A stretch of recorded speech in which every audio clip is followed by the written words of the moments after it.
ஒன்றுபட்டால் உண்டு வாழ்வு. கோவில் கோபுரத்தில் சில நீல புறாக்களும் சில வெள்ளை புறாக்களும் அடைக்கலமாகி இருந்து வந்தன. கோபுரத்தில் கும்பாபிஷேகம் வேலை தொடங்க ஆரம்பித்ததால் இது நாள் வரை எதிரும் புதிருமாக இருந்து வந்த இரு வகை புறா கூட்டமும் இப்போது ஒன்று கூடி வேறொரு இடம் தேடி புறப்பட்டன. செல்லும் வழியில் ஓரிடத்தில் வெயிலில் உலர்த்துவதற்காக பரப்பப்பட்ட தானியங்களை கண்டதும் அனைத்தும் ஒன்று கூடி தானியங்களை தின்று தீர்த்துவிட்டு மரக்கிளை ஒன்றில் அமர்ந்தன. தானியத்தை உலர்த்தும் பொருட்டு பரப்பிவிட்டு சென்ற வேடன் தானிய மணிகள் ஒன்று கூட இல்லாததை கண்டு அதிர்ச்சி அடைந்தான். தானியங்கள் காயப்போட்ட இடத்தில் புறாக்களின் எச்சம் கிடப்பதை பார்த்த வேடன் என்ன நடந்தது என்பதை யூகித்தான்.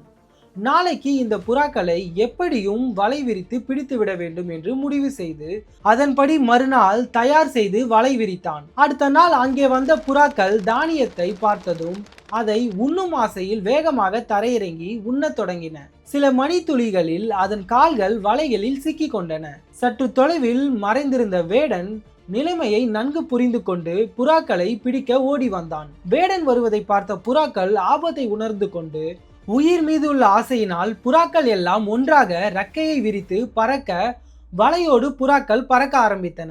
உடனே வேடன், ஐயையோ, புறாக்கள் போனாலும் பரவாயில்லை, நான் கஷ்டப்பட்டு தயாரித்த வலையும் அதோடு போகிறதே என்று புலம்பிக் கொண்டே பறந்து செல்லும் புறாக்களின் பின்னே ஓடினான். பறந்து செல்லும் போதே அதிலிருந்த வெள்ளை புறாக்கள் கர்வத்தோடு, எங்களது வலிமையில்தான் நீங்களும் காப்பாற்றப்பட்டு இருக்கிறீர்கள், நாங்கள் சிறகை மிக வேகமாக அடித்து பறக்கவில்லை என்றால் அவ்வளவுதான் என்று கூறின.